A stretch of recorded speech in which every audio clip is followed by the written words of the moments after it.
ओम नमः चंडिकाय। देवी भागवत पुराण की यात्रा में आप सभी का स्वागत है।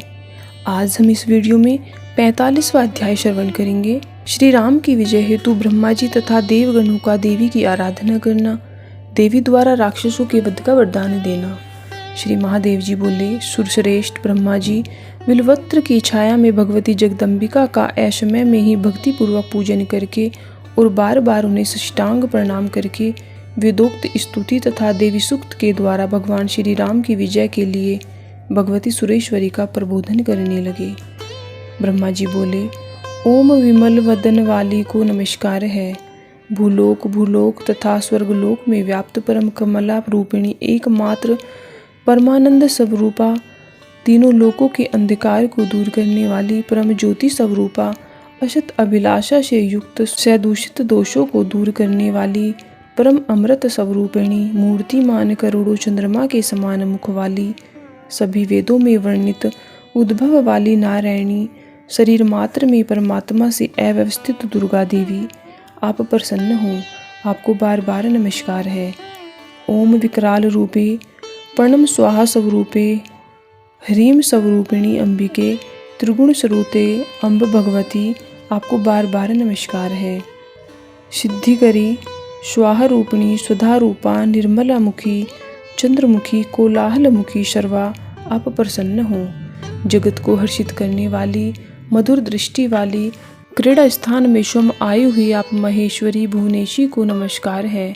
आप शत्रु रूपा और मित्र रूपा भी हैं। आप दुर्ग की दुर्गा हैं। आप योगियों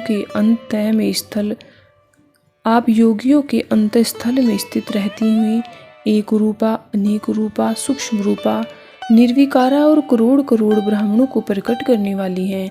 माँ, एकमात्र मैं विष्णु अथवा शिव तथा अन्य देवता हम सभी आपकी स्तुति करने में कैसे समर्थ हो सकते हैं।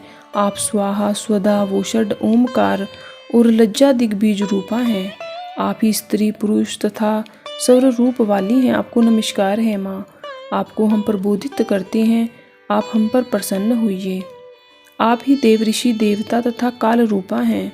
मास ऋतु दो अयन भी आप ही हैं। देवी, आप सुधा स्वरूपा होकर कव्य का भोग करती हैं, उसी प्रकार स्वाहा स्वरूपा होकर शुम हव्य भोगती हैं। आप ही शुक्ल पक्ष में देवता रूप में तथा कृष्ण पक्ष में पितर आदि के रूप में प्रपूजित हैं। आप ही सत्य स्वरूपा और अखंड स्वरूपा हैं। मैं आपको नमस्कार करता हूँ और आपका प्रबोधन करता हूँ, आप प्रसन्न होइए। चंद्र, सूर्य तथा अग्नि, इन तीन नेत्रों वाली देवी, आप निम्न से निम्न व्यक्तियों को उच्च बना देती हैं तथा वह आपको नमस्कार करके तथा आपके चरण कमल का ध्यान करके मुक्ति को प्राप्त कर लेता है। आपके श्रेष्ठ पद कमल का पूजन करके कौन कौन उत्तम मुक्ति को नहीं प्राप्त कर लेता। आप उच्च को निम्न तथा निम्न को उच्च करने में समर्थ हैं भवानी। आप समय पर शक्ति रूपा हैं। आपको नमस्कार करके मैं आपका प्रबोधन करता हूँ, आप हम पर प्रसन्न होइए। श्री राम, रावण, रुद्रादि तथा इस संसार में शक्ति रूप में जो विराजमान है वे आप ही हैं। आप जो हैं सो हैं, अर्थात अगम्य स्वरूपा हैं, शुद्धाचारी।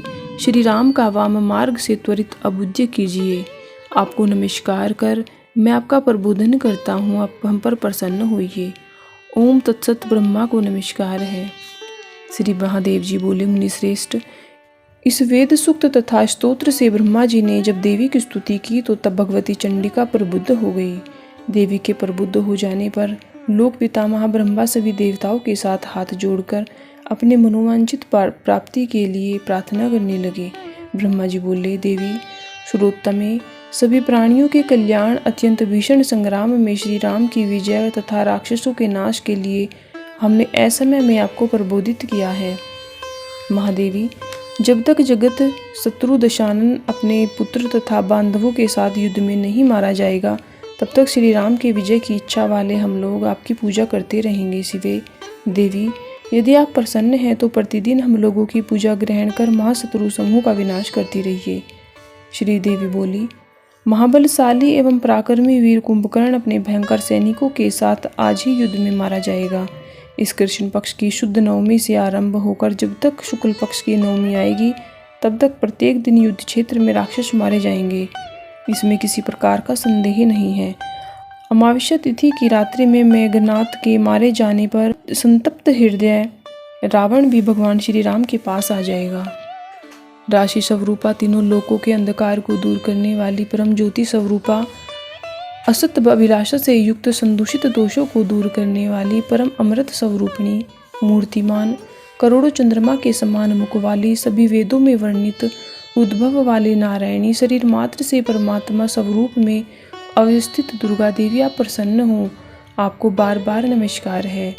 ओम विकराल रूपे प्रणव स्वाहा स्वरूपे ह्रीम स्वरूपिणी अंबिके त्रिगुण प्रसूते अम्ब भगवती, आपको बार बार नमस्कार है। सिद्धिकरी स्वरूपिणी, आपको नमस्कार है।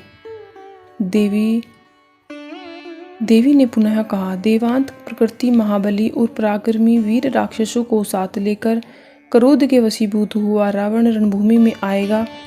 तत्पश्चात युद्ध भूमि में देवांतक आदि राक्षस वीरों के मारे जाने पर वह लोक पीड़क क्रोध से लाल आंखों वाला महावीर रावण स्वयं युद्ध करेगा। तब श्री राम और रावण का एक ऐसा कठिन युद्ध होगा जैसा न किसी ने देखा होगा और न ही कहीं सुना होगा। उसमें भी अश्विन शुक्ल सप्तमी से आरंभ होकर नवमी तक उन दोनों योद्धाओं में महान भयंकर संग्राम होगा। युद्ध में श्री राम की विजय की आकांक्षा वाले आप लोगों को उस सप्तमी से प्रारंभ करके नवमी तिथि पर्यंत सर्वप्रथम मरणमयी प्रतिमा में विशुद्ध पूजनोपचारों से मेरी विधिवत पूजा करनी चाहिए तथा वेद पुराणोक्त स्तोत्रों से भक्तिपूर्वक मेरा स्तवन करना चाहिए। देवगण, अश्विन मास में शुक्ल पक्ष में मूल नक्षत्र से युक्त सप्तमी तिथि को पत्रिका प्रवेशन तथा श्री राम के धनुष बाण का विधिवत पूजन करना चाहिए। अष्टमी को प्रतिमा में पूजित होने पर मैं अष्टमी तथा नवमी के उत्तम संधि काल में दुरात्मा दुष्ट रावण के सिर से रणभूमि में आ जाऊंगी। उसके उपरांत उस संधि के क्षण में विधि विधान से विपुल उपचारों से बारंबार मेरी पूजा करनी चाहिए। तत्पश्चात नवमी तिथि को भी विधि पूर्वक उपचारों से पूजित होने पर मैं अपराह्न में युद्ध क्षेत्र में उस वीर रावण का संहार करूंगी। श्रेष्ठ देवगण, दशमी तिथि यानी विजयदशमी में प्रातः ही मेरी पूजा कर महोत्सव पूर्वक नदियों में मेरी मूर्ति विसर्जित करनी चाहिए। इस प्रकार इन अश्विन कृष्ण नवमी से शुक्ल नवमी तक 15 दिनों में मेरी पूजा का महोत्सव करके उस दुरात्मा रावण के मारे जाने पर आप लोगों को शांति मिलेगी। इस प्रकार श्री महाभागवत पुराण के अंतर्गत श्री महादेव नारद संवाद में ब्रह्मा के द्वारा देवी सूक्त स्तुति वर्णन नामक 45वां अध्याय पूर्ण हुआ। जय माता दी, जय श्री राम।